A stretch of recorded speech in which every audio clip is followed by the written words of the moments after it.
Hey, it's Patrick Beach, and you're about to see me do something previously unthinkable. That's right, I'm going to drink beer that comes out of a can.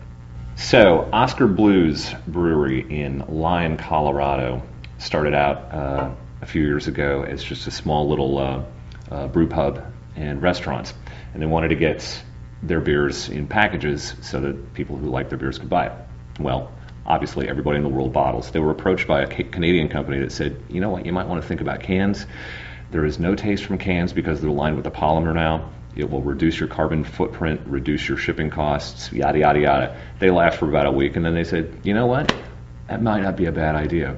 And this little brew pub and restaurant in Lyons, Colorado went from 700 barrels a year to brewing now 12,500.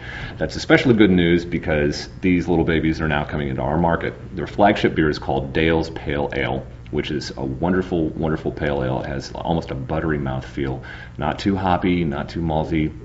And we're going to talk about these, which are a little more extreme. The Old Chub is a Scottish strong ale, so it should be really good and malty, have a little bit of smoky flavor to it, a little bit of smoke, and not a ton of hops. And I've never had this before, so you and I, virtually, are going to try this beer together for the first time. It smells phenomenal. Scotch ales have a real imposing color, and they scare people off, but they don't have the brawny body necessarily that people associate with a darker beer. And I can smell the smoked beechwood grains on the nose already.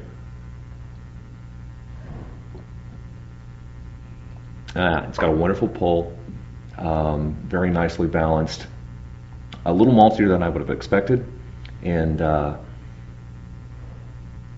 most of the smoke is in the nose. It's not in the taste. But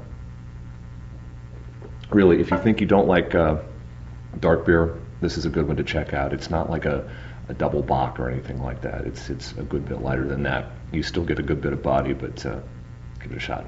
Next up is their Gordon. This is kind of a cross between two styles of beer. One, an Imperial Red, and secondly, a Double India Pale Ale. So this should be more of a true coppery color, have just a huge blast of hops coming out.